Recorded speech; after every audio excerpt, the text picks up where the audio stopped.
Check. Microphone All right, we're check. rolling. We're good. You can hear it already? Yeah. Holy shit! I'm fucking. Let me get my shit together. I can't believe you're drinking coffee. You're crazy. Not yet. Are we recording right now? Yeah. Oh shit! Oh my God. I got a late checkout. It's all good. The lady was cool. Oh, you're drinking coffee. So let me do my intro because it's actually happening now. So, ladies and gentlemen, welcome to the One Life, One Chance podcast. This is my 4th episode not at my house. I've done one at Tim Armstrong's studio, then one in my van last week with Milo. But welcome to the podcast, Mr. Jamey Jasta. What's up? Thank you for having me. You had Milo? Finally. Yeah. I feel bad because I never liked Descendants and I only like one song, but it's the best song ever written. It's better than Stairway to Heaven. What is it? Coffee mug. Liquid of choice. Yeah. That song's a ripper. I'll mosh this whole fucking hotel room. So before we get started, I want to say that Jamey was one of the first people to back me on having this podcast and sent me a Focusrite thing in the mail. I didn't know what the fuck it was. I figured out how to use it now, and that's like a recording device for the podcast. So I really thank you for that. Yeah, the preamp. Yeah. And no problems with that preamp. No, I love it. And I got a little one too that I take with me for 2 microphones. Okay, now I want to take it back to growing up, Jasta. Where were you born? Connecticut. New Haven. New Haven, Connecticut. Brothers and sisters? Yeah, I have an older sister and a younger brother. And how was it growing up in your family? Did you have strict parents? Were you guys religious? What was it like growing up in Connecticut? Oh, we did everything. Mm-hmm. We did the Krishna, we did the Sikhs, we tried the Protestant, Your we tried family? the Catholic, we tried Wow. one night it was like I said, "Oh, we're gonna say the Our Father?" No, we're gonna say the Hare Krishna. I was like, "What was that?" And they were like, Are you serious? yeah, floating around. I don't think we did no, we might have done some Were Buddhist your parents shit. like hippies, kind of, or? Yeah, my father says he just dressed like that to get into the parties. but I think coming out of Vietnam, he was like, yeah, let me do some peace and love shit. Wow. Yeah, because Vietnam, man, that messed up a lot of dudes. For sure, man. I have some relatives who was in that as well. So your parents seemed like pretty open-minded parents then, right?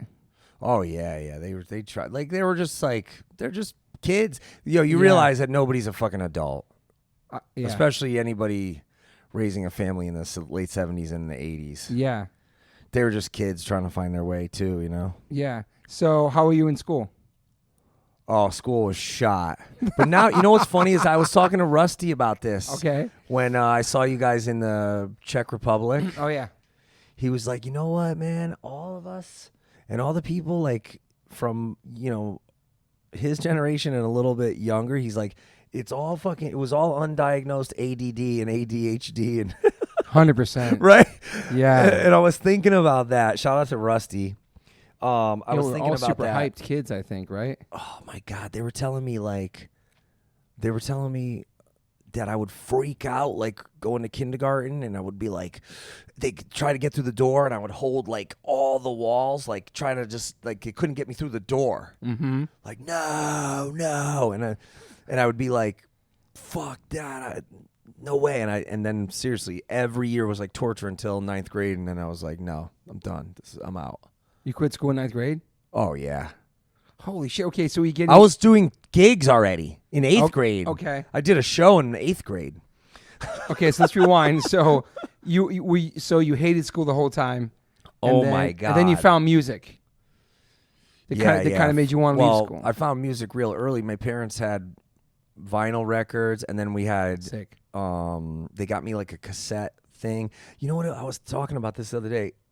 I don't think it was a Walkman because we didn't have a lot of money, so it was like the one that only played the one side. I know what you're talking about. I know exactly. I can picture it right now. It was like The one ear thing. Yeah. Yeah, it was like for if you were gonna do an interview with like the paper, like the local, but you could play the tape back.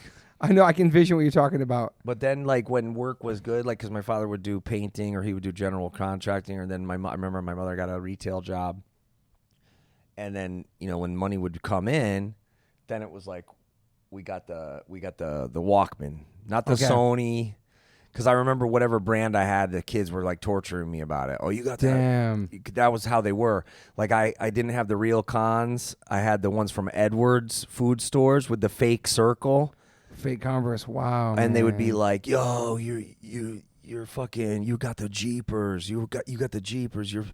Damn. And then I'd have to have like the card, like, you know, when you get the card for food lunch. Yeah. Or then you go to the corner store and you got to use the card, like the WIC food It's like stamps. food stamps, I would hide it. You know, and be Fuck, like, man. because I didn't want the kids to So kids picked on you in school? fuck with me. But then when I got to 6th grade and 7th grade, I met this kid. I met two different kids. And then I went to a camp over the summer of 6th and 7th grade. And the counselor, I had a bunch of tapes with me. I had Fishbone, Sick. Primus, Mighty Boss Tones, Pantera, and something else. And he was like the cool guy. He's like, yo, check this out. He showed me Judge. No way. Yeah, I was like, oh shit, he played me Judge. I was like, this shit is hard. And then when I went back after summer camp, I went to school, and I said to this one kid, I was like, oh yeah, I was like, I heard Judge. And he was like, oh yeah, I'll make you this tape. So he made me a tape. It had Arise. It had Biohazard, self-titled. Yep. It had Mucky Pup. Yep. It had Murphy's Law. It's a sick mix. Yeah, the mix was sick. And it had, what else did it have on it? It had some more metal shit too. It had, what were they called? How old were you? 12, 13. And what kind of music have you heard before? Like just like basic rock and roll stuff, or like what you listened to before? Oh yeah, that? just like Guns N' Roses, Metallica. Okay. My sister had like that split second where she was into, because before the mall closed in downtown, Yeah. there's a place where you could get the patches. What year Punk was patches. What year was Whitesnake? Was it 85? I don't know, man. I remember going to the mall and being like, I like that Whitesnake song, that one song. Okay. And I think it was 85, so I was probably like 9. Holy shit. And then, you know, from Whitesnake, I think it was probably 86, 87, 88 was all that, like Guns N' Roses, Metallica.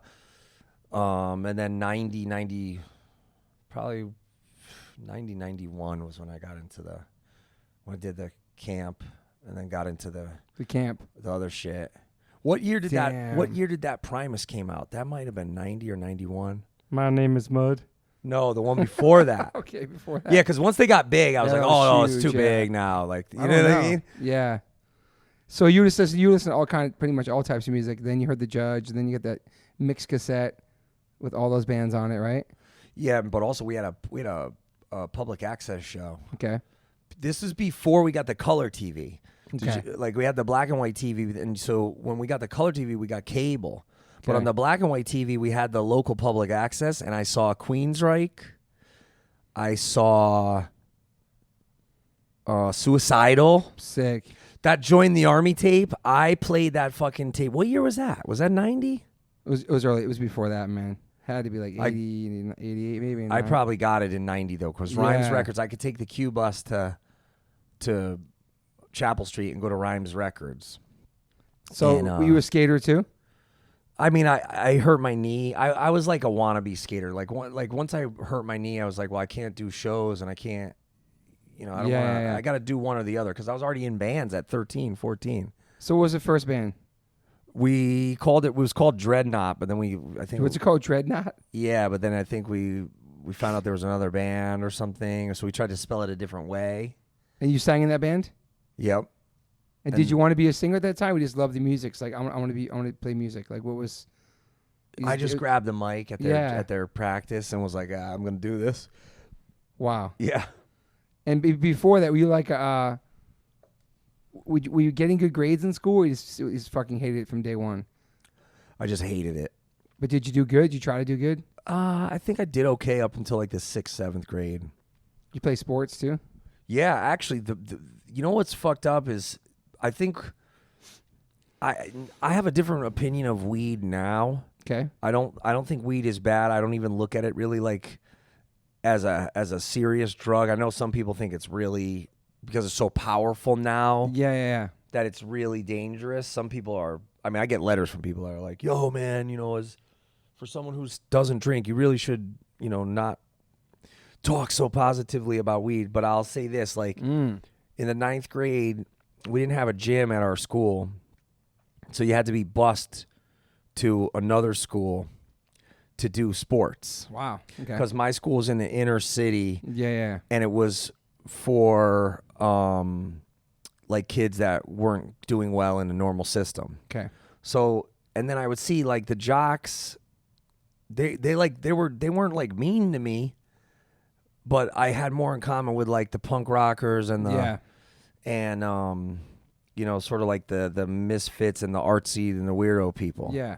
So going to the artsy weirdo school, but having to get bussed over to the other school, regular high school, which was Wilbur Cross, which was you go over there, then it's like, you know, if you had the skater cut with the dye, you know, then it was like you're gonna have problems. I mean, it was, and then I was like, these motherfuckers are adults up in here. Like there was dudes on the baseball team that were like grown men with fucking beards, 6'2". Damn. Like that was when I realized like a freshman is way different than like a senior, right? So true. Yeah, man. Yeah. And Totally. and they thought they knew everything. Yeah. And I was just a peon. But then I made the team. Okay. Now I wasn't really gonna play. My father came to a couple games, and then I started smoking weed. So how old are you then? 14? Yeah, I think so. That was yeah. the first thing you kind of. That's the first thing you kind of tried. No, I had already tried acid. I already been drinking. Damn. Yeah, they used to put crack in the blunts. We called them woolly blunts. Holy shit. Yeah. Embalming fluid. We would buy they called it illy. We would buy the cigarettes and smoke the cigarettes with embalming fluid on it. Dude, we were crazy. Someone told me that's PSP, PCP. PCP, yeah. I was like, PSP is the game. So, but was it because of the people you're hanging out with at the time that exposed you to that type of shit? Wasn't Yeah, because we go downtown and then there was like, in the winter you could go to the grates, which pump out like all the hot air exhaust. Probably was terrible to be breathing this shit in. For sure. You know, from Yale. And then we'd go to the coffee shop, we'd go to the record store, and it was all just fucking freaks hanging out. Okay. But so when I smoked weed, I got cool ideas for flyers and T-shirts and songs and lyrics and stuff. But then I had no desire to go back and play baseball. So I was like, fuck that, I'm out. So you started writing songs at that young age. Oh yeah. You know what's fucked up? And I was thinking about this because my daughter was trying to get into some program, not like I think it was like a college course, but not when you do like the full semester, but you just take a couple. Okay. And something happened, she didn't get in, or she applied for something, didn't get in, and I was like, that happened to me. After I was gonna quit the regular school, I wanted to go to this other school. It was like Educational Center for the Arts, I think it was called. Okay. And so I wrote a bunch of poetry and submitted it. And they were That's like, awesome. Well, they were like, this is not up to par. You can't get in. And plus we have all these other people who are ahead of the line, whatever. And I was like, okay, whatever. I said, I'm going to Milwaukee. I'm going to play with Strife, and I'm going to play with fucking Chokehold or whatever with my band. And they were like, yeah, good luck with the band. Have fun with that. Wow. Yeah, they were dicks. And so then that's when I realized, then I went to a guidance counselor, and I was telling him about the band. I was like, yo, we played on the New Haven Green. There was 100 kids. They were singing the words. They knew the words. He was like, pfft. He gave me that, like, pfft, have fun. So then I realized this is not all teachers. There's great teachers out there. But I realized that these were people that somebody threw cold water on their dreams, and they were stuck in a job that they hated. So I would just look at them and I would go, I'll never be you. You're a sucker. And then there was one point when I got expelled because of some graffiti shit. I had nothing to do with it, but I was there. Guilty by association. Right. And so I got expelled. Fuck. Yeah. And they fucking tagged the whole school. It was bad. What grade was that? But this was the thing. These kids, one of the kids is no longer with us. Okay. So I could talk about it now, but these were kids where their older brothers and other family members had told me, do not say anything. And so I knew early on that in that world there was a strict code of the streets. Strict no snitching. So it was give them up and stay in school or get expelled. Shit. So I got expelled. And your parents didn't know that nothing. No, they did. They did. My father was like, "It's all right. You don't need to go there anyways. And you don't want trouble. And it's all good." Like, fuck.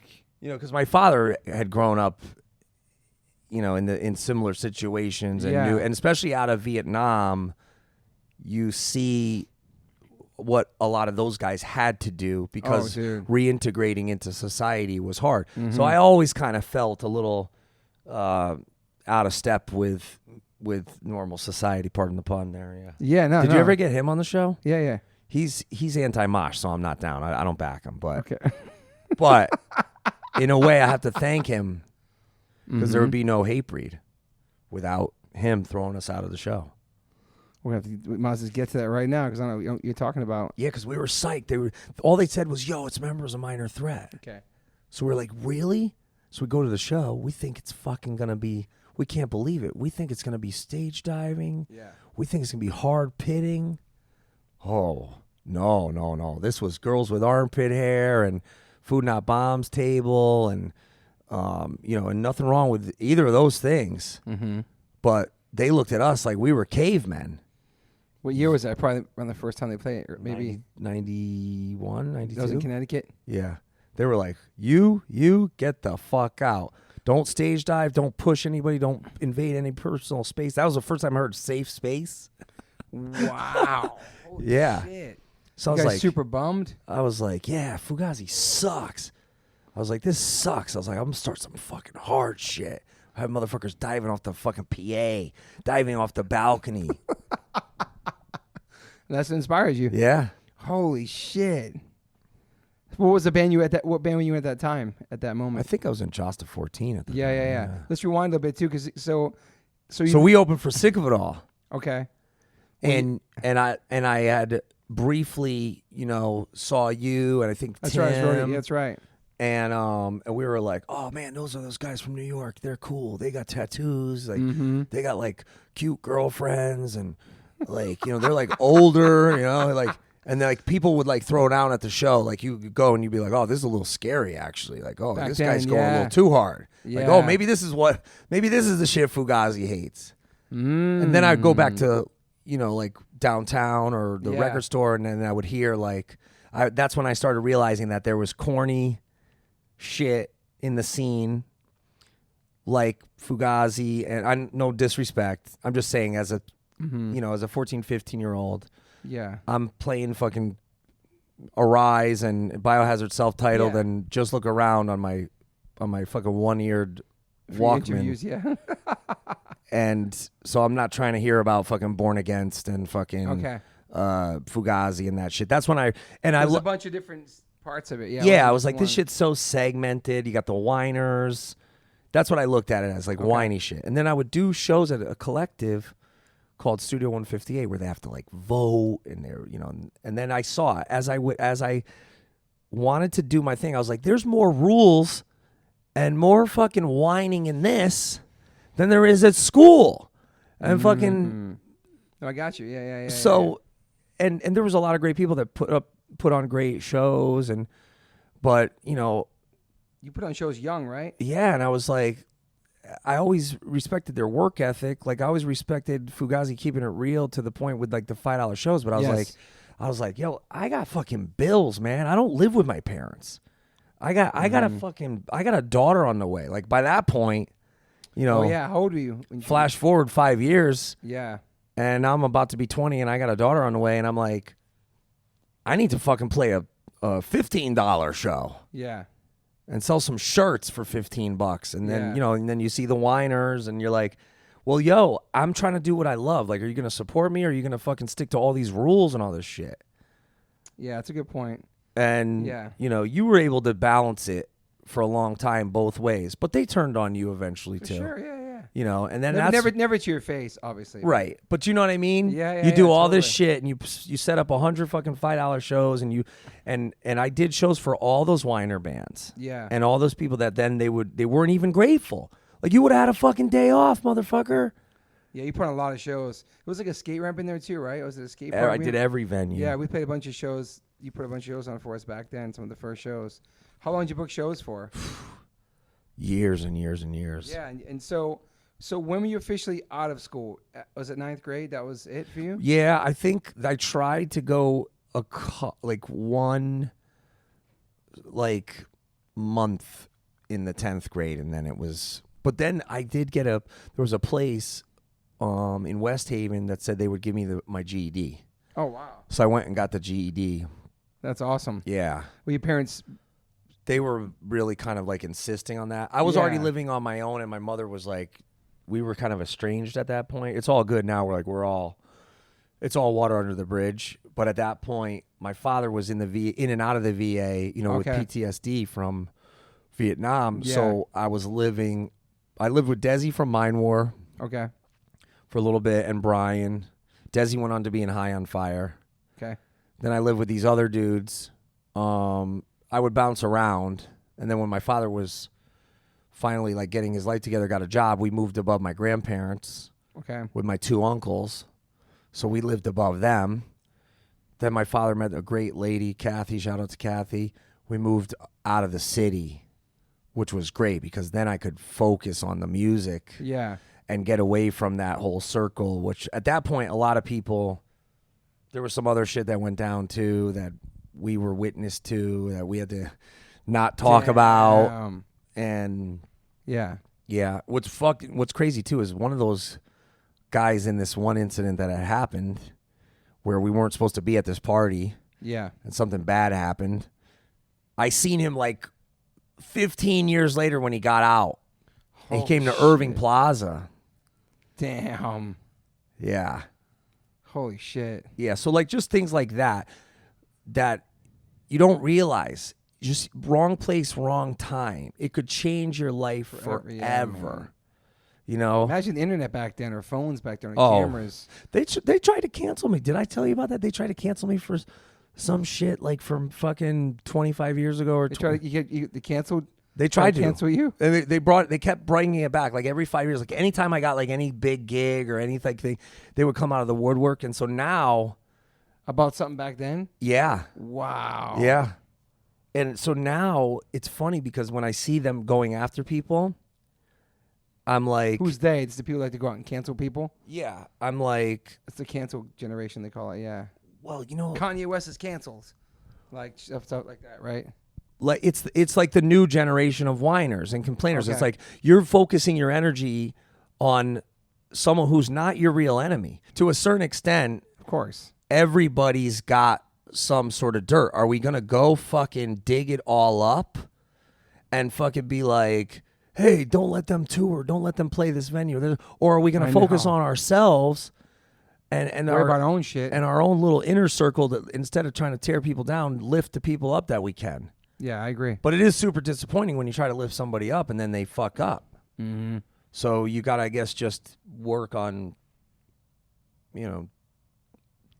Deciding, who you're gonna, who you're gonna get behind and who you're gonna try to lift up. So what was the turning point for you? You said you were partying as a young kid. Did that continue on through your life, through all your musical career? Partying until at one point you said, enough is enough for you?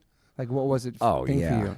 Yeah. You once you start chasing that fucking feeling, you're fucked because you're caught in this loop. Yeah. This rat race where they're like, oh, you got to get up and you got to play live on the radio in Chicago at fucking 7 a.m. drive time radio, but you were out till 5 a.m. and you just fell asleep for 45 minutes. You wake up and your fucking head is pounding and your fucking lips are sticking together and your tongue is fucking got fur on it. You're in there. You ever have that? Like you're so dehydrated. You're like, and then what do you got to do? And you do that over and over again every day. Oh my God. There was one time where somebody gave me a pile of pills. And this is right when I got T-Mobile Sidekick. Sidekick. Shout out to the Sidekicks. They were sick. They were great. You could Google. I love that. Yeah, I love those shit. Thank God you could go on the web browser. Because I looked at the pill and I looked up what it was before I took it. Oh, wow. Right. And I broke it in half. And then I drank a beer. Dude, I was so fucked up. You know how you hear all these poor kids, like this rapper kid, they just take a pill. They don't know what it is. They're done. They're gone. It's a rap, yeah. That's done. It's true. I was on a flight with this kid.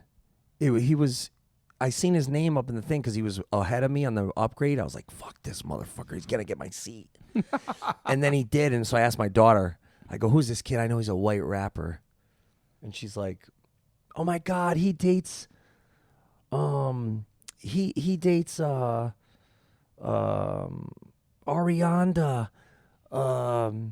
Grande. Oh, it's Mac Miller. Yes. Damn, rest in peace. Right? Damn. Right? So he gets upgraded. I'm like, and I'm asking my daughter, and she's like, oh my God, he's great. You would like some of his songs or whatever. So we're getting off the flight, and I was gonna say what's up. Yeah. And say, yo, my daughter's a big fan or whatever. Totally. But I couldn't find him. Yeah. And then like a couple weeks later, he's gone. Oh wow, is that recent? Wow. And I was like, that's just one bad decision. And dude, I was so, that one especially hit me like, God damn, I fucking dodged so many bullets. Yeah, you did. Because especially when you're on tour, and our old guitar player had said some stuff in his thanks list alluding to drugs. Oh wow, okay. So it was like a message so that fans could kind of hook him up. Shit. What? Yeah. That's fucking crazy. Yeah, I think if you read underlining message like, "Hey, hit me up when you come to shows. That was what I want," kind of thing. Like, I think so. Secret drug code or something. Yeah. So then sometimes people would give them to me and be like, "Yo, give them to him." Got you. And they did him in. Yeah. So, you know, were you like on a self-destruction mode, even though you're having so much success, and you doing that during the prime of everything? I mean, your band still does great, but you was killing. It wasn't like you're having a shitty career, but you were just wilding out every night. It was just part of it. You feel like that was part of what you had to do, and you loved it, and you feel like you needed that to perform or be you. You think, what was it? Because it's crazy because you stopped doing it, and your band's still doing great. You've had such a longevity career. It didn't affect your career, you know. But no, it did. It did. Yeah, it did. Because then those bands, I always feel like once you become like the not fun guy, you don't get invited. Like you don't to get the parties right? anymore. You know, which is canceled. No, which is fine. I'd rather do my own party and be alive. True. No, for sure. But I was talking about it with Al because on that tour we were watching Lemmy and we're like, how the fuck does he do it? Because it was 99. Motorhead, Dropkicks, Hatebreed, Scarhead was on some shows. Wow. I think when we dropped off, I think maybe Blood for Blood got on some shows, or maybe they got on in place of Scarhead. I forget. That's but a sick tour, man. It was wild. But I would see like, so Lemmy would be up. Sometimes the load-in would be 10 a.m. and he'd be up, and he'd be playing pool, and there'd be strippers there already, and there'd be bikers there and shit, and like living it, man. Oh man! And then what are you gonna do? Like, Lemmy's poured you a glass of Jack Daniels. Like, you're gonna say no? And I'm just a kid. Yeah. So I'm like, oh shit. And Lemmy's got like two hot like black strippers with fake tits, and they're bending over playing pool. I'm like, this is some rock star shit. Fuck. But so then the Danzig tour, then the Soulfly tour, then the Sepultura tour, then the Slayer tour, then the Ozfest. One after another with you, man. Yeah. Oh my God. Then I got the job at MTV. Yes. So then it's like, yo, so-and-so's in town. Yo, go to this party. Oh, go to the VMAs. Go to the fucking Grammys. Go to the... So full-blown living it, man. Like, oh, dude. Crazy.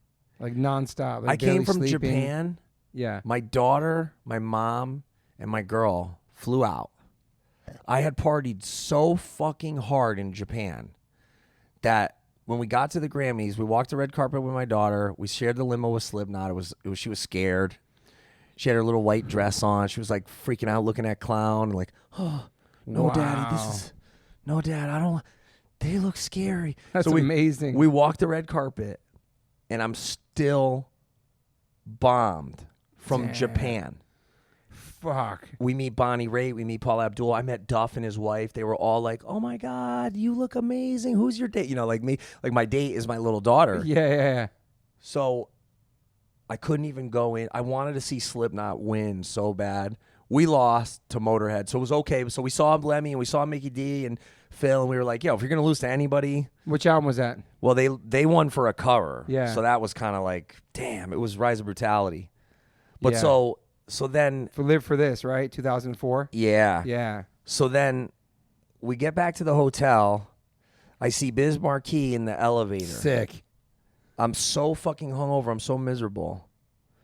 But I'm a fan of Biz Marquee. So I go, Biz, oh my God. Can I get a picture? And I just bought this like dope digital camera in Japan. Yeah.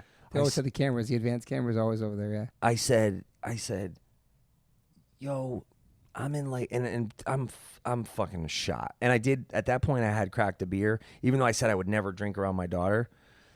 And because we were at the Renaissance and they have like that bar in the lobby and everybody, DMC was down there. Sick. I said, what's up to him? I know you're friends with him now. That's cool. Yeah.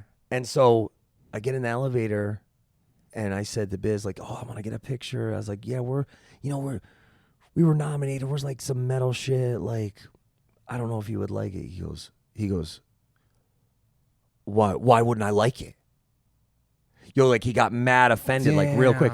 And so I thought, like, this is like some stupid shit that I said, like because I had been drinking, right? And I was like, no, I don't mean it like that. Like I just meant like, I don't know. Like I knew like rapper dudes who were metalheads. I didn't think he was one of them. Not back then, yeah. Right?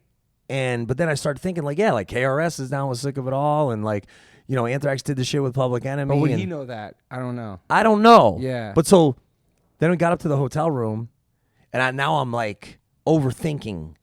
So you didn't get a picture of him. It was a weird moment. I did, but it was blurry, and it was like I was bummed out. That sucks. And I knew then that I had to quit. I was like, oh wow, because then they all wanted to go to the parties. So I told my girl and I told my mom, go without me. Okay. And I'll stay here with Maddie. She went to bed early. She was shot and I was shot. And then they came back at like 2 in the morning, 3 in the morning. My mom was like, oh, we met Kevin Bacon. We met Kira Cedric. We met, they were psyched. You know, they were psyched.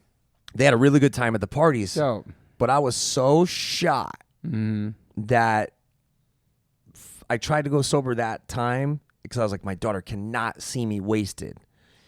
And they were like, no, you were fine. You were fine. You didn't say you didn't do anything wrong. Like you weren't drunk. You had one beer, whatever. But in my mind, I'm like, this is what I don't want this feeling anymore. Yeah, of course.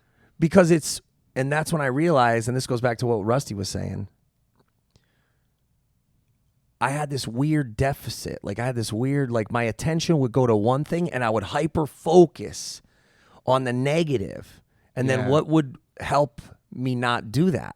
Have a beer, crack a Vicodin. That was my thing. Have a half a Vicodin or a half a Xanax, crack a beer. And then all of a sudden, I can do a meet and greet with fucking 500 kids at FYE or at the Oz Fest. Yeah. But then what I'm telling them, and they're pouring their heart and soul out to me, they're you know, your music changed my life. They got my lyrics tattooed and they got my face tattooed on them.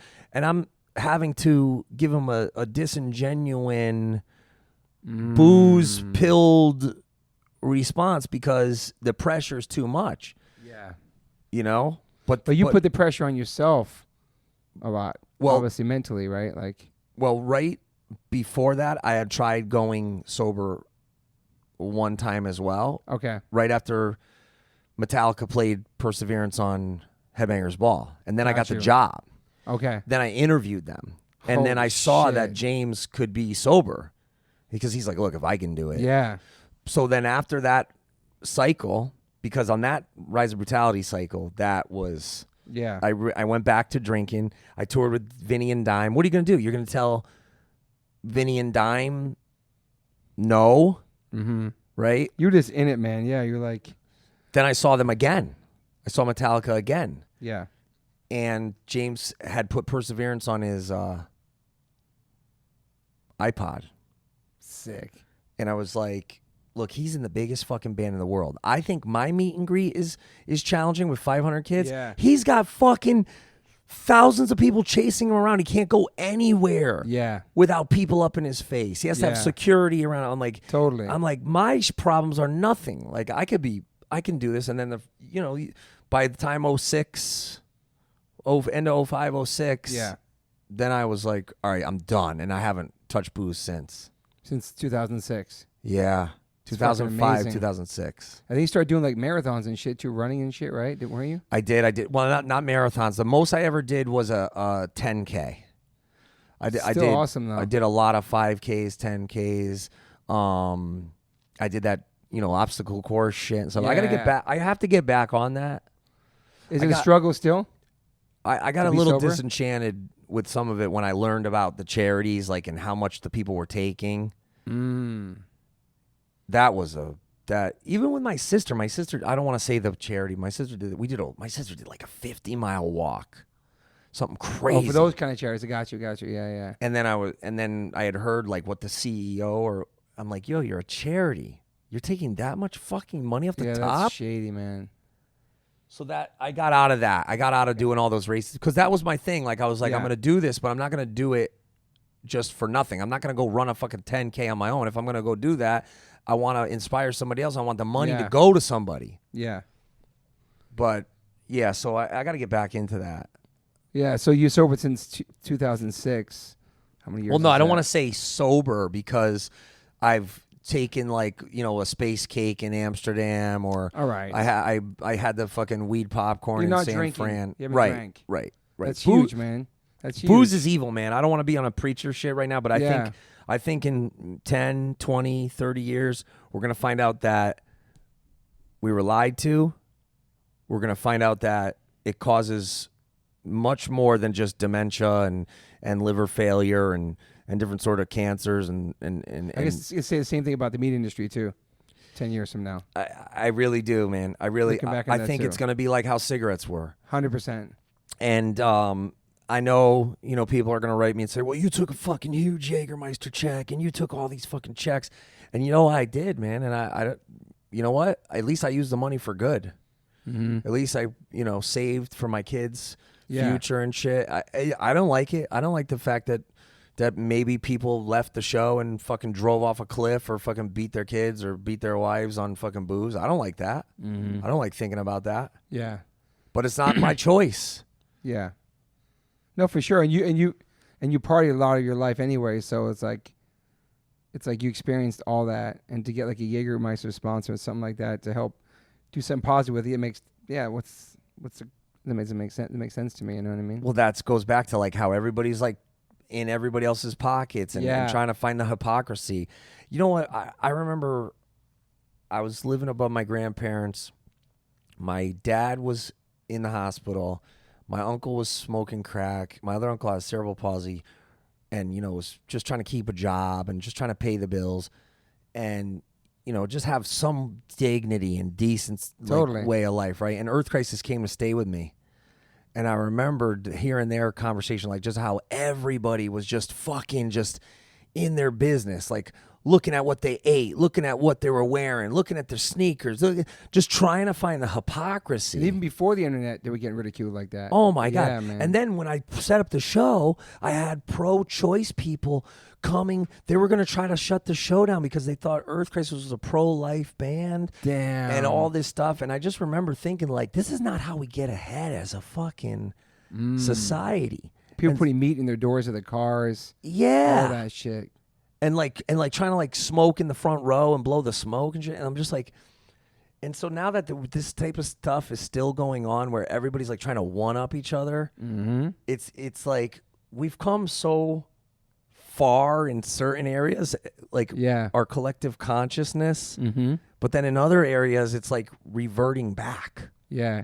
I was talking about this with Butch days. Walker today, like, because he was talking about Queen and how it was like, he couldn't tour towards the end, or he couldn't go out, and it was like shameful.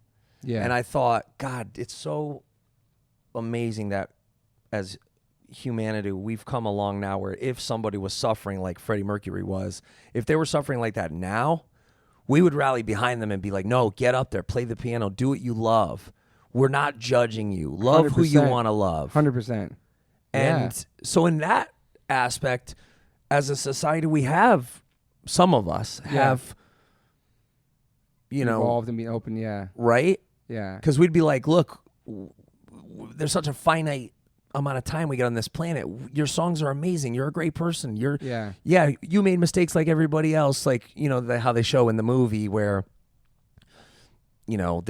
everybody's got their drug problems or their booze problems or their communication issues where they have the falling out with the bandmates or the family member or whatever. We all have problems like that.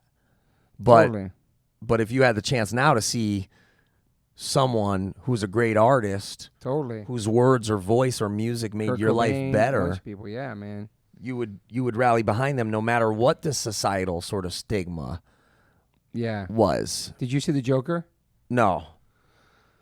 Yeah, it's a very important movie for 2019. Everything's happening with mental issues and stuff and mental awareness, and it's really dark, man. It's not what people can expect. Really? It's not a superhero movie. It's not for kids.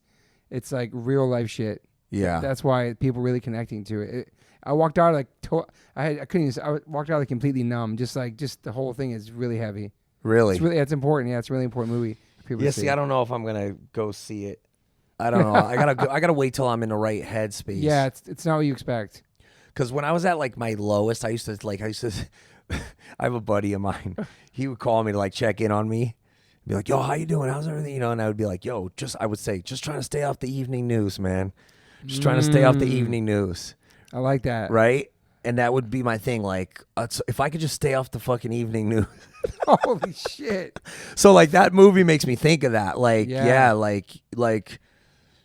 I'm not trying to say like I'm a tough guy or I'm a maniac or anything like that, but there's been times where if you caught me on the wrong day, I might hurt myself or somebody else. That's fucking crazy, but it's crazy because your grind has been so strong since then. Like with Hateware, with Stillborn Records, all the records you did, even partying, you've always been working though. Like you worked really hard to get where you are, man. Thank you, man. No, from booking the shows as a little kid, all that shit. Just trying to stay out of the dark river, man. It's always flowing. It's always there. Did you ever want to quit music stuff? Oh yeah, all the time. But it's all, dude. There's constant vindication. Pulls you right back, though. That's the one thing is like all the failures. They make you have the perspective. They give you the perspective. So totally. And man. Totally, for sure. You did the major label grind. You had the fucking little whiners. Yep. And then you come back with the comeback record. Mm-hmm. You got to have it's peaks and valleys. 100%. It's a journey, yeah. Right? With nothing to prove. Yep. For sure. It's but I got to bust your balls. You should have been doing an album a year.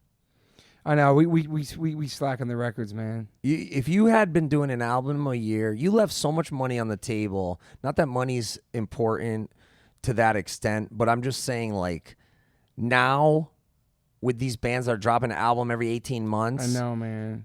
How many albums you guys have? 11 albums? I think it was 11. Well, no, you got to think I do, because I did the other projects. So, I know. But still, as far as you're concerned, is you and Ignite, you both had like these massive comeback records, right? Like they had like The Darkest Days. You had Nothing to Prove. Yeah. Was that it? Yeah. Yeah, around the same time too, because we did that tour together. That's right. And people didn't even know your old shit. They knew the new shit. Yeah, and that's still our biggest shit now. It's fucking crazy, man. It's but crazy. You should have followed both of you.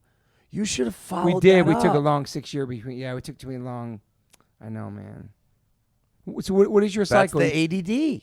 Yeah. Or ADHD or undiagnosed fucking some shit. Right? Yeah, it's true. We should have way more records than we have for 25 years as a band. How many years is Hatebreed together for now? 94. Fuck, same with us. 25 years. Yeah. That's fucking crazy, man. How many albums do you have now? 6. Yeah, you got to get cracking, man. What's We're going to start now with more? You got to. Just start dropping them. Was there a point, where was the point for Hatebreed when we were like, holy shit, like this is like, I guess you could say career, or like this is, you guys are like, we're big and this is fucking connecting. Like, was there a point with that, or you realize like, holy shit, we can do this for a long time? There's like multiple points. I was thinking about this the other day because I took a meeting with Caroline.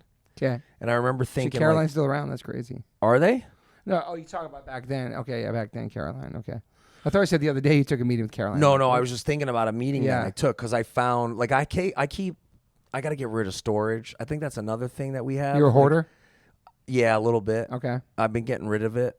I'm down to I was at one point I had 2 houses, 5 storage rooms. Now I'm down to 1 house, 2 storage rooms. Holy shit. Yeah. It's just everything you save? And an office I had. At one Okay. point I had 2 houses, an office, and 5 storage rooms. Was that the Headbanger Ball days?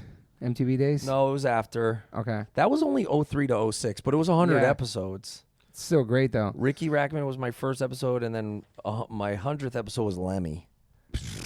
And that took you to a different level, too, right? Yeah, that was not good. That was like next level. That was not good for partying and stuff. The way people treat you when you're on TV is really, I don't think it's a good thing, man.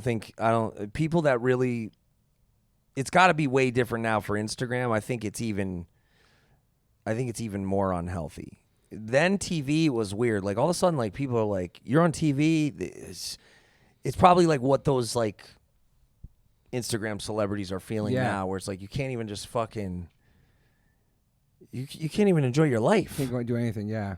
Mm-hmm. It's just punishers everywhere. Yeah. But thinking about that Caroline meeting, I used to look at all the backs of the records and I would write the names down. Okay. And I would like try to do visualization of like the executives and shit like that, producers, or no, I'd just try to go like, I would try to say like, my band is going to be on one of these. Okay. So I would like visualize. And one of my favorite records was Quickness from Bad Brains because the punk rockers didn't like it. Mm-hmm. So I was like, fuck you, this is great. They're like, oh, it's metal. I loved it, dude. Oh, I I loved was it like, so much. This is so great. Yeah. It was one of my favorites. And then I went to go see them. I didn't even know it was an HR. It was Chuck Mosley. But the lights were dim. Oh, that's right. They had him for a minute. That's right. And the place was going. Rest in peace. Oh, my God. Rest in peace, Chuck Mosley. Fuck, man. Was that drugs? I think so, yeah. Oh. See? Like, man, it's fucked, man. That was an incredible record, too. That Faith No More record with him. Oh. So good. We're so lucky. So you went to the show. And it was dark. Oh, yeah. And the whole place was a pit. Toad's place. Oh, yeah. Whole Toad's place was yeah. a pit. And a punk band opened up. A local punk band. Which was a cool band. This band Lost Gen. Cool band. But, like, I saw, like, all the punk rockers that were talking shit were at the show. Mm-hmm. I was like, so wait. They're talking shit about the record, but they're fans. That's so weird. Right? Like, Yeah. I would notice these things. Yeah, that's smart. And so that's why, like, when I got on TV and when Hatebreed became this massive band, I would go, the words don't hurt. They don't, dude. They're still fans. They're just confused. They're just mad. Like, they're just like me. Like when my favorite hardcore bands blew up. Oh, fuck them. Now their shirts are fucking $12. So then I was like, how do I not become the whiner? How do I not become... They're not playing the basement no more to 10 kids. Right. How do They're I not... my band. I found them first. I have their fucking demo. Yeah. Yeah, it's a weird thing where, like, they love you, and then the minute you become successful and get to do what you love for a career, you're a fucking sellout. It makes no sense, man. Or you just change a guitar part and or you change your tone and like, oh, now it's metal. And you can't you have to make the same record over and over again. You don't have to do that. You have to experience shit. I feel like that stuff was always so strange to me, like the love and the hate. Like you said, they're talking shit, but then they're at the show. Yeah. Won't say shit to Bad Brains' and they're going face. crazy. Not going to say shit to them. No. And the whole place was a pit. And I was like, I need to do this. I need to do this. And you know what I did? I went back like 2 weeks later. Carcass played. Carcass, Napalm. I think it was Carcass, Napalm, Cathedral, Brutal Truth. Sick show. And I was handing out flyers. And you know what I noticed? At the Bad Brains show, the cool motherfuckers with the Social D shirt and the girlfriend with the shit, they throw the flyer on the ground. Actually, same thing at CB's. Like, I won't say who, but people that you know, big bands that were in big bands, they throw my flyer on the ground. And I go, I would visualize in my mind, I'll headline over you. You'll be opening for me. And they did. I love that shit. They did. They have. Holy shit. So I then fucking love that, dude. at the Carcass show, It's crazy. they took my flyer. They were psyched. I The was metal like, show. yes, Yeah. the metal show. Yeah. So I was like, this is what we got to do. We got to bridge the gap. Mm-hmm. We got to get the kids who like Bad Brains, and we got to get the kids that like Carcass. Smart. But Not the fucking cool motherfucker, the too cool for school. They impressed me, bro, in the back with his arms crossed. Yeah. You know what I mean? Mm-hmm. With the Fugazi shirt. Sorry. No. Sorry. So that first record on Victory was probably one of Victory's biggest records ever at that point. I would say I remember hearing all about that and like how many it sold and just it was just that was stayed on the Billboard charts for like 4 years. Was that Death of Desire? Satisfaction's a Death of Desire. Yep. Yeah. So that one. Because Muhammad Ali had said he would never have gotten out of the ghetto and been a world champion if he was satisfied with what the ghetto was offering, what life, what society, whatever. You know, he would have never challenged his ideas. He would have never trained. He said he like hated training, So but that he had to. that name. Yep, he said Wow. he had to train. You know, you had to get out of your comfort zone. Yeah. Nothing changes if nothing changes, right? So you got to get out of your fucking comfort zone. I don't want to stand in the rain and hand out flyers at Irving Plaza at Slayer all night, freezing my ass off, not have money to get back in the van. Yeah. You know, but I did it. Yeah. For that album with the stickers. Yeah. And that show too, Machine Head opened for Slayer. I won't say who threw the sticker on the ground, but damn, they did open for us later on. Yeah, right. Yep. Yeah. So when that and we killed them with kindness. Yeah, respect and shit. Yeah. So when that record came out, what level was Hatebreed at before that Victory record dropped? It was just building and building and building. That record came out, and that was just like building and building. Yeah. Got to shout out John Regan. Oh, yeah. Shout out Ignite. Yeah. Shout out all the promoters that booked us. Shout out Finberg. Oh yeah. It's all water under the bridge. You know what I mean? Mm-hmm. Anybody that we had falling outs with. Shout out Ken Creedy. I never had a falling out with Ken Creedy. I just had to move on to a different agency. Yeah. It was sad because I went and worked. I would take the train and I would drive. I would buy a car for $500. I left so many cars on the fucking Hutchinson Parkway broken down. Really? On the fucking BQE on the I would go in. I would take the train. I would do whatever I could. I would listen to WSOU and go, fuck, oh God, I hope one day I could get my song played. Because we would get WSOU in Bay Ridge. Yeah. And you did that by yourself. Like, what was that passion? What was that? What was in you? Like, what was your? I know you're motivated because you love music, but you were so. I don't know. You were on top of your shit and persistent, all that. Because every time I would try for a goal, they would move the fucking goalpost. I don't know if it was just me or if everybody had dealt with this, but it would be like, I want to get on this tour. They took out this hardcore band. Why won't they take out us? Move the goalpost. So I would go, well, they did this. Why won't they do this? They would move the goalpost. So I was like, I need to rig the game in my favor. Okay. So by booking shows, I would be able to get little bits of tidbits of information. So I'd be like, I would just network. I would be like, hey, like Exodus was getting back together with Paul Bailoff, and I love Bonded by Blood, right? Yeah. Now I booked the shows.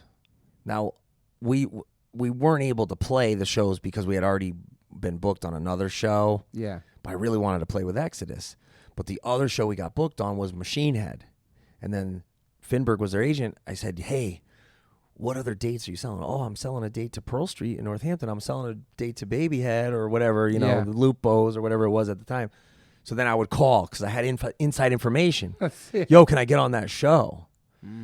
Scott Lee put us on the show. Shout out to Ogre. Scott Lee, Pearl Street, yeah, man. So then, that's awesome. Get to the show, give out the demo, sell the shirts, try to, say, yo, Rob, come on, man, hook us up, right? You were hustling. I love that. And plus you booked shows, so you knew how it worked, too. Right. Had the connections. But then when I started booking the tours, I thought, okay, so if I'm selling these promoters, like, say, Newfound Glory, Saves the Day, Piebald, I booked that. Newfound Glory is probably getting $100 a show, right? Back then. Saves the Day was getting a good paycheck. Then I would go get my commissions. Now I had money for rent, and the promoters were psyched they got a good show. So when Hatebreed came through, they would take care of us because I was selling them other shows. Awesome. So if we were opening for a band and the band was like, oh, here you go, you get fucking 6-pack of water and that's it. Promoters would be like, oh, yo, what's up? How you doing? You know, and so just trying to like, you build relationships. yeah, network and Yeah. constantly, you know, because everybody would say that, like, hey, man, people you see on the way up or the people you see on the way down. So, Exactly. you know, you want it to be cool. Yeah. Did people think that Hatebreed meant something that didn't when they first heard the band's name? No, that was never a thing because we knew Sick of It All, Misfits, you know, Hate Breeders was a fucking, Yeah. I mean, it was, you know, we were like, we're a hardcore crossover band with punk and hardcore influences. Like, we just took off the ERS. It was never an issue. It was only an issue when the whiners, you know, look, you can only go to so many fucking kickball games and have them not pick you before you're like, I'm starting my own fucking game. My own kickball team. Yeah, yeah. You know what I'm saying? Yeah, I love that. Yeah. So, like, all right, Maximum Rock and Roll, they won't take my ad. This magazine. And so we were like, well, what the fuck? We're too metal for the punk and the hardcore shit. Yeah. We're too fucking hardcore. Metal Maniacs won't even fucking review the album until the album was 4 years old. Wow. But then you know who would take the ads? You know who would review the album? You know who would put us on the death metal shit? We were in Pit magazine and the underground death metal fanzines, and 6 Feet Under put us on shows, and we did shows with fucking Immolation and Internal Bleeding and melodic bands too. You guys play with so many different diverse bands. Entombed. We did a tour with, but then we'd also play with fucking Ignite and That's Lifetime. what I'm saying. Yeah, I know. I love that. Yeah. But that's the thing. It's like you got to just get in where you fit in. Like, I don't know how I don't know. I give these young bands a lot of credit because, man, they deal with so much fucking clicky bullshit. Fucking, I thought we dealt with a lot of it, but at least, like, we would go to a show, like, we'd have a night off. We'd have no money. We would go to a show. We'd be like, yo, AFI, can we jump up and play some songs? And they'd be like, yeah. And they did. Yeah. And Fucking so awesome. And so when they popped off, I was like, respect, man. Yeah. They did it. Yeah. They cared. And it was like a Christian coffee house bookstore show. And we're like fucking, we got like pentagrams on our flyers and shit. Yeah. They were nice enough to do shit like that. Like, I don't know. Can you do that nowadays? Can you show up to somebody's show and be like, yo, we're on tour. We have a night off. Could we play? Nobody's going to fucking let you play. Like, talk to my manager, talk to my booking agent. Yeah. It's me time. Yeah, like. Did you get Davey Havoc yet? I texted him about it yesterday, actually. Yeah. I'm trying to lock him in. Yeah, I love him. Great. He's great. Yeah, he's great. Was he on your podcast? No, I got to link up with him again. I got to break his balls about that video where they played Hatebreed. Oh, yeah, I heard about that. I got to break his... Demosh during their video. Yeah. Yeah, I heard about that, actually, yeah. Yeah, Mark Webb, he directed I Will Be Heard for us, and I was bummed because I'm like, you didn't catch the dance, you didn't film the dancing correctly, but then you got it right for AFI, and they moshed to our music. Wow. So the AFI video was so much better than our video. Holy shit. Don't you think? Yeah, so I heard about it after they were moshing not to AFI but to Hatebreed. That's amazing. But he's a great director. I mean, he did 500 Days of Summer. He did Spider-Man. I mean, he's such a talented... He moved on from videos and went on to like direct movies and stuff. He's amazing. Yeah.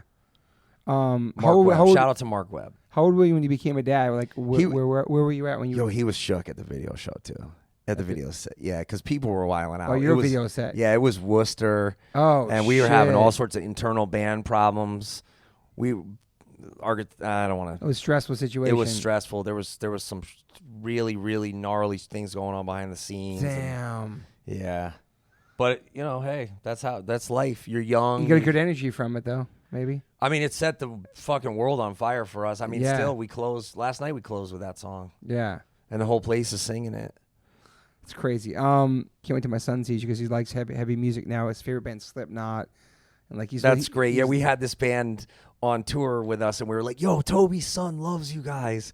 Oh, Fit for an Autopsy. Yeah, dude, he loves them, man. yeah, they're hard. They're good. They're That's awesome. a good band. And homeboy from he was in Terrorzone, a hardcore kid.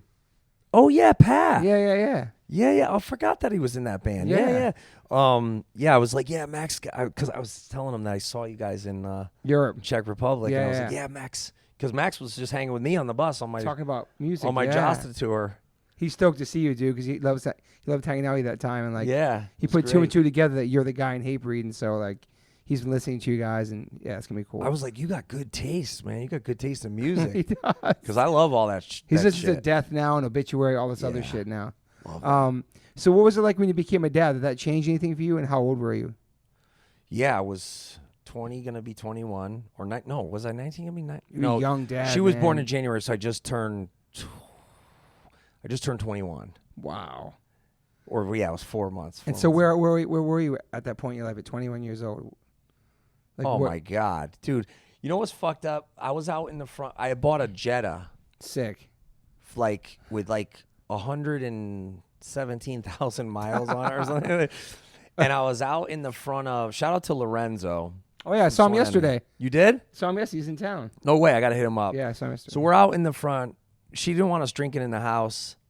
You know, my daughter's a baby. We're out in the front of my old apartment where this motherfucker wouldn't even fix the front railing.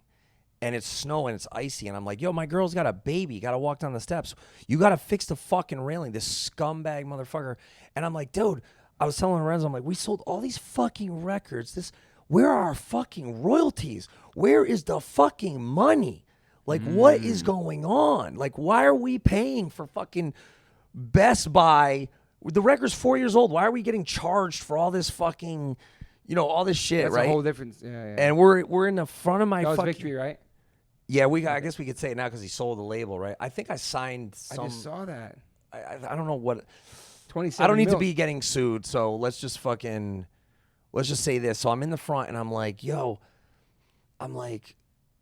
I gotta fucking, I can't live here anymore. I gotta really fucking do this, man. Like, this is like, I gotta blow this shit up. Like, and we're drinking a fucking 12-pack of natural Sounds like you're ice. hanging on 8 Mile or something. Dude, we're drinking in the front of my fucking house, in front of my apartment. Yeah. And I'm like, I got to do this shit for real. You're about to lose yourself. And she's like, get the fuck out of here. She's like, get my girl. She's like, don't be fucking drinking in front of the house, like in the car, like losers. It's crazy. Yeah, and I'm like, Lorenzo, we're not losers, man. Like we can't be doing this. Outside the fucking freezing too. Damn. Yeah. It's crazy. Yeah, he's like on the fucking show with The Rock and shit. He is? He's Yeah. on Hustler. Ballers. He is? Yeah. What's he doing on there? I don't know. He was on a couple episodes. He looks like an actor. I saw him. He looks good, man. That's crazy. He's on there. Holy shit. Yeah. All right. So when you became a dad, you're like 21, and then what? So they're like, "Fuck! I really got now I got a kid. Now I'm fucking gonna get out of this fucking apartment, this house." Oh I yeah. gotta My go father full was on. like, you gotta go. That's it. But you had a record that sold a lot of copies at that point, Yeah. like a lot, hundreds of thousands of copies. Yeah. I mean, you know what though? I think we all kind of. This was when we still the collective consciousness of the scene was don't talk about money. Yeah. It's not about money. If you care about money, you're a bad person. That was what we were sold. That's what we were told. And again, not to go back to Fugazi, but there were bands that were able to do it, and that was their thing, and that was fine. Yeah. But their parents were rich, man. They had a house. Mm-hmm. They and even if they weren't rich, they were upper middle class. Well, people, yeah. And that would my father was like trying to keep his new marriage together, trying to keep his new job, and I'm in there like booking shows and fucking borrowing money and Even on that record, Success. and yeah, man, because it was like robbing Peter to pay Paul. Yeah. Do a tour, come back. Fuck. But the first tour where we came back with money was the Sepultura tour. Was that the first main big support tour you guys had? Yeah. Yeah. And I really owe. Like, Was that Arise? I owe. No, it was this was when Derek joined the band. Oh, okay. So I really owe like Derek and Andreas and Paulo and Igor. Like I gotta team up. I just did a song with Max. Like I'm cool with both. Yeah, awesome. Right? But I do wanna I should repay Andreas and Derek and them because that was a big deal. Like they took our gear on the truck and stuff so that we could like actually sleep on the mattress in the van and not be on top of the gear. Damn. And then by doing that, Super everybody nice. went home with money. Yeah. Because we weren't wasting money on the hotels and Yeah. you know, so then I was like, well, shit, now I can pay the rent. I can pay because my daughter was having some health problems. So could pay for the medicine and pay for like a Buterol and the asthma machine and the treatments and the allergies. But then, you know, we would go to doctors and they'd be like, well, you know, is there smoking going? Yeah, the fucking upstairs neighbors fucking smoking like a chimney. We live by fucking this horrible company who I won't say, you know, their name because I don't want a fucking lawsuit, but they pay the fines. Yeah. They pay the fines to dump in the air. And every morning, you know, we would smell it in the air. That sucks. And then my daughter would be coughing and being sick. And we're like, yo, we got to move away from this shit. Fuck. They pay the fines to pollute. There's so many people on my old street that got sick. Still happening now? Yeah, that got cancer. There was a street behind us that they called it Cancer Alley from this fucking shitbags from this fucking company dumping into the air Jesus, man. all their fucking pollution. They'd rather pay the fines. That's crazy. Right, but you can't like so then somebody who's like, oh, fuck you for your $10 fucking thing. Yeah, motherfucker, you live out in the fucking suburbs where the air is fucking clean and your parents fucking bought you your car that you go to the fucking shows with. Yeah. And like, who the fuck are you to tell me? Exactly. So how soon after did you get out of there and get a house? Or like... Oh, perseverance. That first check came in. Sick. Yeah, I was like... Thank God. Thank you, Monty Lippman. Crib. Thank you, Avery Lippman, for buying us out of our deal. Is and that getting Roadrunner? No, on Universal. Universal, okay. Oh, my God. I changed everything. Yeah, and then everybody, before the record came out, everybody was like, oh, they're going to sell out. They're sellouts. They signed a Universal. I was like, yes, we're sellouts. Fine. Like, I could pay for the medicine. I have health insurance. I have a house. Crib. I have a pool. I have a car. It was amazing. Wow. Yeah, I have Huge. Dignity. Yeah. And Like, you worked hard for it, dude. It wasn't yeah. just handed to you, man. Yeah. You paid your dues and then some. You know what I mean? Like, Yep. I So can that's pay my life-changing. mom's phone bill. I can pay my mom's heat. I can do all this shit. I can put my friends' bands on tour. I can put my friends' records out. I could pay for their Stillborn. videos. Yeah. yeah. So that label helped out a lot of people too. Your label, that's awesome. Yeah, and you know what? Hey, listen. When the shit went down, we didn't see the forest through the trees. You got to have those failures. You know what I mean? Like I should have weathered the storm, but I couldn't. At that point, you know, just it's fine. Shut the label down. It's fine. No big deal. Yeah. How many years was it up for?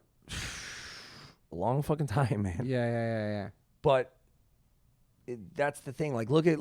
I was messaging Travis Barker this morning or last night, and you know, like with LaSalle, Yeah. you know, I used to bother him all the time. Look, we have all had projects that have fallen through. Yeah. You know, that they can't all be these massively successful things. And what do? You bounce back. You do other projects. You collaborate 100%. with other people. You do what you got to do, you know? Yeah. You worked on that Ezak release too. It was on there. Yeah, I was bothering him so much. Now I look back and I go, we were laughing about that when I had E on the podcast. We were laughing about that. We were talking about Punishers because look, we're fighting for the artists. We're like, yo, we need this tour. We need this. We need that. You don't realize that, you know, if a label doesn't have the big tentpole artist, like, okay, you don't like Nickelback? Well, guess what? Nickelback paid for Supremacy, the album.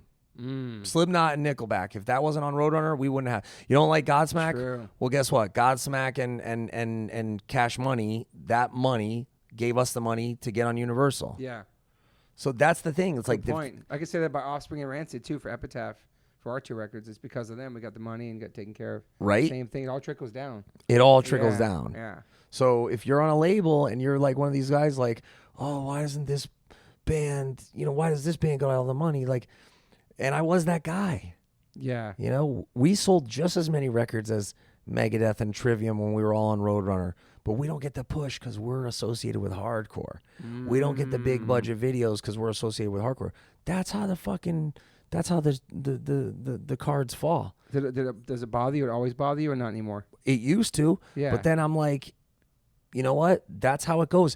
They don't look and this will go back to the Bad Brains shit and the Caroline shit. Yeah. When I went to meet with them, I had a conversation about the Ramones. because I loved the Ramones, and when they played Toads, they were in a van. Always. And I was like, and I loved Pet Sematary, man. I was like, I So love good. that album. I listened to that album last night on the plane. So good. Brain Drain. Oh, Great Brain Drain, album. Yeah. So the guy laughed at me in the meeting. He goes, that album's a flop. It only sound scanned for that time, even with the big song in the movie. Yeah. It only sound scanned 38,000 records. So he told me, like, that's the Ramones, one of the greatest punk bands of all time. Same thing when I took other meetings at other labels. Oh, Sick of It All was on Atlantic. They only sold 50,000 records or 60,000 records or whatever it was. So that's it. That's all you'll ever do. So what I had to do was go, no, your fucking ceiling does not apply to me. Because if I believe that, then I'm going to manifest that. 100%. But if I believe that I'm going to sound scan 10 times what the Ramones sound scanned, which we ended up doing with Perseverance, Rise of Brutality, Supremacy, and Self-Titled, 4 or 5 records in a row to be able to do that, that's because you have to envision that type of shit to manifest it. Yeah. And it's no diss to anybody in their sales. It's just like, but you're being held to a flame that, that these other bands had created. Yeah. You know what I mean? And it wasn't because they weren't great bands. It was because the labels didn't fucking market it right, or they didn't take the right tour, or there was internal problems, or you never know what was going on. Yeah. That's why you have to make your own lane. And I love that. And it's funny because the way your band sounds and the name of your band and people looking at it from an outside perspective, or not even knowing you personally, you have a total PMA. Like what you just said is like a direct quote from Napoleon Hill, who created PMA, is what the mind can conceive and believe it can achieve. And you just said that basically, that everything you put it out there, like you put that PMA juju out there and believed in yourself, believed in Hatebreed, believed in everything you did, and you made it actually happen. You know what I'm saying? That's pretty amazing, man. Like you have a strong mind for that and like focus, regardless if you're sober or not. You know what I'm saying? Like you stayed focused on like your baby, which was Hatebreed. You know what I'm saying? Like, well, I always loved all that shit. Like Yeah. I loved like Dr. Wayne Dyer and Tony Robbins and fucking Deepak and all that stuff. And people, now still till this day they diss all that shit. And I'm like, yeah, but it's what all are fake you? and shit. Yeah. Yeah, I'm like, but what are you doing? What are you doing? Mm-hmm. Like, oh, it's fucking snake oil salesman and this and that. Not if you don't pay. I wasn't paying for fucking no Tony Robbins seminar, but I was taking the good out of it. Same thing I did with the Bible. I don't believe in the Bible. I don't believe in Jesus. Yeah. But you know what? There's some good shit that I can take and apply and use. Yeah. You know what I mean? Like if You're definitely an optimist. like if I go and if I go to the soup kitchen and I go and I fucking ladle some soup into some bowls, right? Nobody sees it. I'm going to talk about it, whatever. But that's what Jesus would do. What's wrong with that? So anybody who's saying that this shit's foofy or corny or whatever, Yeah. all right, well, you're saying that. You're not going and doing anything. Just talking, man. Just Right? talking. Yeah. I love that. So you consider yourself pretty much a optimist. Yeah, and honestly, I think the people that aren't, I think it's just depression, man. I do, because I've been so depressed where I've been pessimistic and irritated and think everything's whack and everybody's an asshole and I don't want to hang out and I don't want to do this. I don't want to see anybody. And I know, so I don't even try to like pass judgment anymore. I just try to put out into the universe, like, man, help these people, help these poor souls, give them some fucking relief. Yeah. Totally. And even after all the financial shit, like all the, like the greed of these labels and of the promoters and stuff, and of the merch companies, and like people don't understand. They go, "Oh, Jasta, you're all about the money." I go, "Well, how does it feel when you walk outside and your shirts are being bootlegged, your statements you don't agree with, you feel, and then the fans are downloading your record for free, and you feel like all this energy and time that you put into this art and you put into the packaging and the creative and the writing and the lyrics and the touring, and you feel like you're being ripped off on every angle, right? At some point you go, I'm still gonna do it, even in spite of all that. I'm still gonna do it. Do it anyway, right? Yeah. And why? Because greed is just another bottomless vice, man. these people that are doing this shit that are they can't get enough.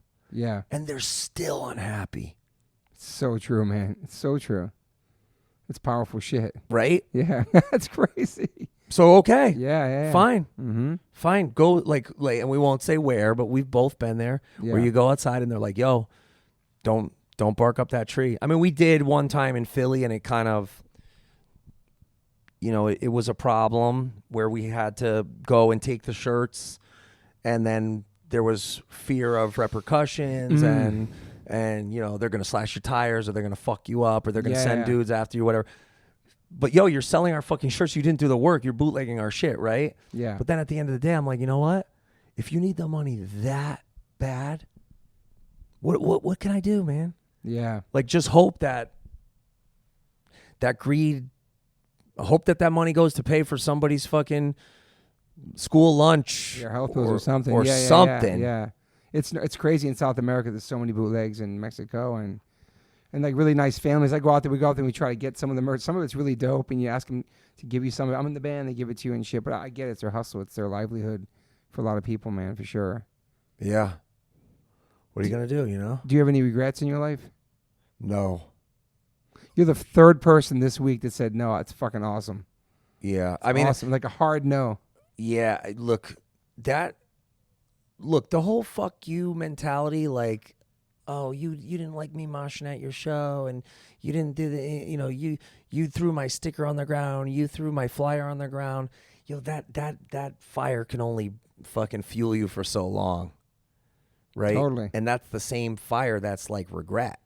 Mm-hmm. So, what's the saying? It's like that if you're holding on to that rope, eventually you're gonna get like the rope burn. Whereas if you let go, now you got. Now you got this whole fucking new lane to go down. So yeah, I mean, if there's anybody that's at a different place that's listening to this that needs to keep that fire burning, I get it. But at some point, you do need to think. I mean, sure, do I wish that I didn't miss the birthdays and didn't miss the funerals and the various sacrifices for being in the band. Right. Yeah. But you know what?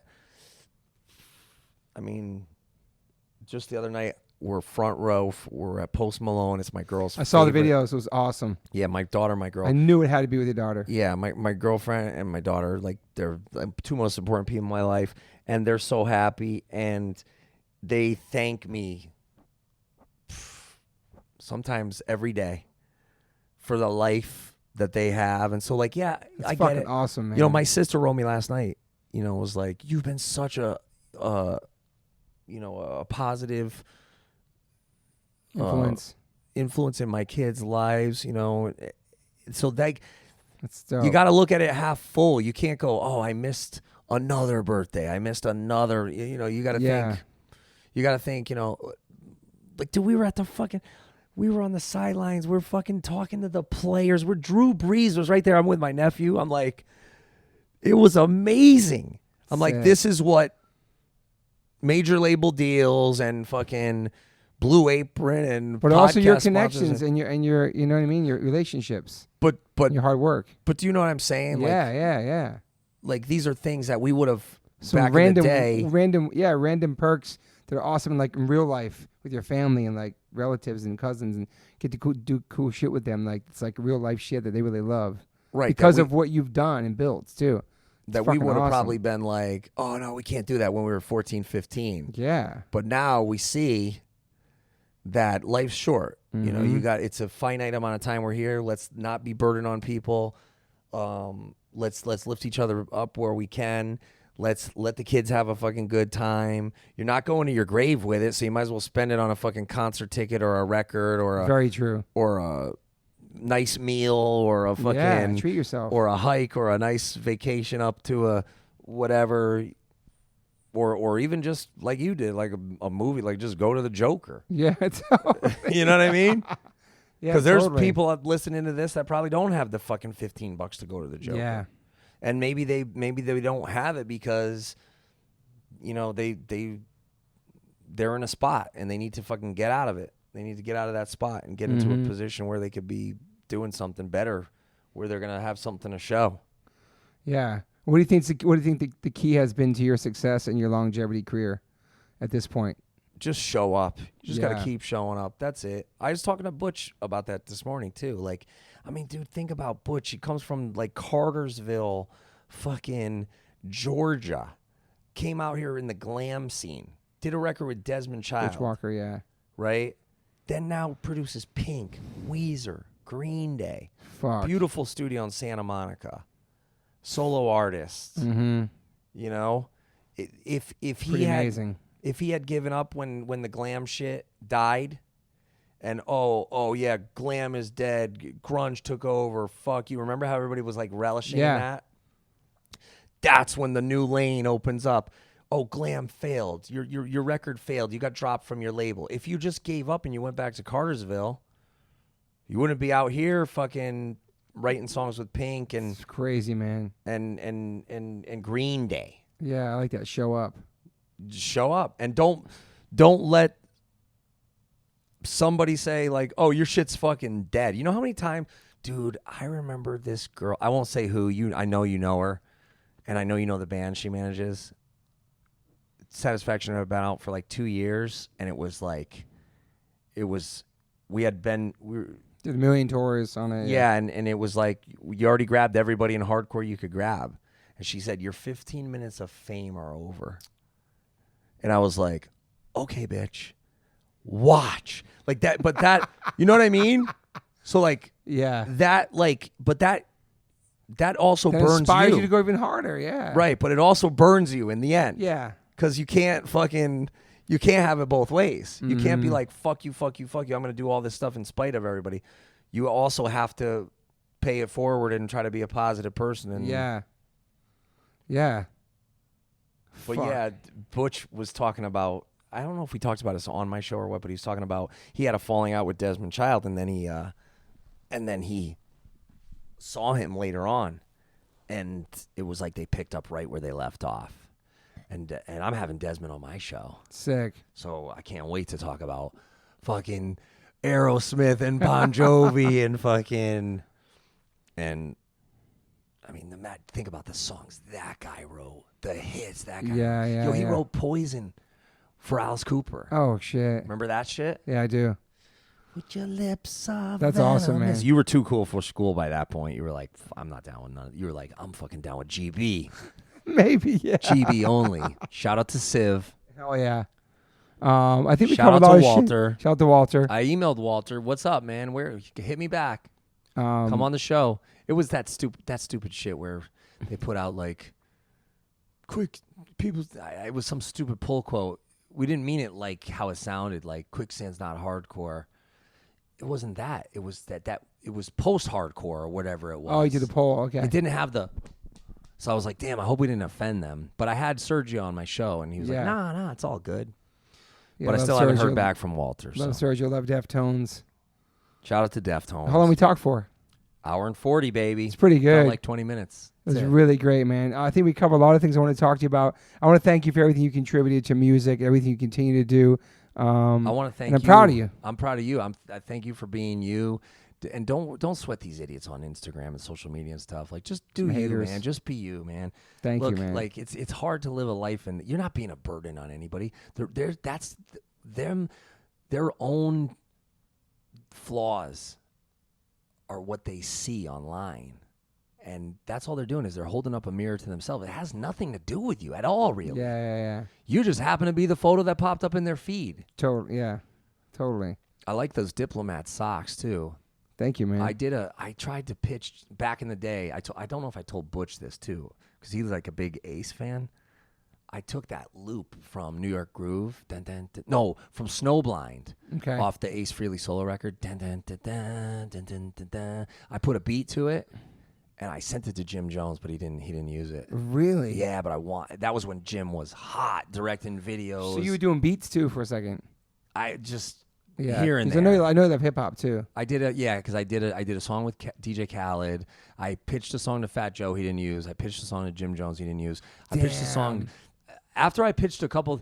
Yo, they like Fat Joe hates rock music. Okay. And which it's fine. I love Fat Joe. He's always every time I see him, he's so cool. Okay. He's so nice. Love him too. And that's just not his thing. Yeah. But I respect. He ended up being on the remix, I think, of the DJ Khaled song. Okay. He probably doesn't even like the music, but it was just riffs from my first Jasta solo album. Anyways. Oh, that's cool though, So man. it was like I got paid twice. So fuck it. Wow. That's cool you did that. Yeah, I got so much hate mail for that. So much. Fuck, man. DJ Khaled sucks. What does he do? And this is before he was even big. Mm-hmm. Right? Yeah. Like, in that, just again, it just makes me go back to the whole thing. Like, just words. It's just words. Just words. The words don't hurt. Come on. Don't. We're 40. Fuck, how old are you? 49. Yeah. Words don't hurt. I mean, come on. The only opinions that matter to me are my wife and my sons in reality. You know what I'm saying? I'm sure it's the same thing for you. Right. If you don't know them personally, don't take it personal. That's a good point, too. Real quick, was Post Malone good? It was a great show? The whole cliche podcast. It's like the fucking cliche after cliche. No, yeah, it was great, man. It was great. Really Shout good. out to Ange. Shout out to Adam. He's down for New York Hardcore, his photographer. Oh, nice. I didn't know Post that. Malone's photographer, yeah. He's super talented, man. Oh, yeah. He doesn't even need that shit. Yo, when he does the song without any of the effects on his voice is even better. A lot of those guys are like that. He really can T-Pain. sing, yeah. Like, go YouTube T-Pain, like, singing with no auto-tune. Okay. He doesn't even need it. Okay. It's just that's their brand. It's their style, yeah. It's like their trademark. Yeah. So like if you remember when like Metallica cut their hair, people all pissed off. Totally. If Post Malone takes off the effect on his voice, people are gonna be all pissed off. Even though his actual voice is amazing, he doesn't even need auto-tune. That's interesting to use that, yeah. I think there's probably a lot of people like that too. Kanye can actually sing without auto-tune too. I don't know about that. Okay. I think you're I can play Maybe I'm wrong. I can play some Maybe audio. That's future. Maybe that's future. He's a little pitchy in some parts. But you love hip hop. You always loved hip hop. Oh yeah. The 90s were the best. We had such good best. East Coast shit, man. I gotta stop though with the old man shit because you know what? These kids, let them like what they like. I was on that whole tip, and it's not cool. Just let them like what they like. Like, especially, my son loves all that mumble stuff. I would go. What would I say to my nephew? I go. We had Rakim, we had Mobb Deep, we had Cool G Rap. I go. You got Lil Pump. This garbage or whatever. And then I was like, you know what? No. I was like, stop being a hater. Mm-hmm. Let Lil Pump do his thing. Yeah. He never did nothing to me. Yeah. And Lil Pump, because who was it? Because then my nephew wanted the fucking slippers. They were like $300 slippers. Gucci slips? Oh my god! Because of his song. Jesus. Oh, Gucci flip flops. I go, they're made in China for $4, and when they don't sell, they burn them because they don't want them to be ever discounted. So what Gucci does is they go and they bring them out to a fucking pit in a fucking desert, and they burn them because they don't ever want to have items on clearance because it's fake scarcity, fake value. I'm trying to explain this to my nephew. I've never known that. That's fucking incredible. That's a lot of clothes. A lot of clothing companies do that, man, because they don't want a purse for $10,000. They're not going to mark it down to $100. Meanwhile, I don't want to get any lawsuits, so we'll leave it at that. All right, thank you, Jamey. This is awesome. Thank you, I'm Toby. sure we're going to do a part 2 and part 3. Toby won. I could talk to you for hours. It was Thank awesome. you, brother. All right, man. Appreciate it. Bye. Hey, guys. Thanks for listening. Please rate, review, subscribe. If you haven't subscribed yet to this podcast, please do that. And whatever platform you are listening to this on, I'm glad you found me. You can rate me and review me on there also. So thank you guys sincerely for the support. I cannot wait for you guys to hear the next one.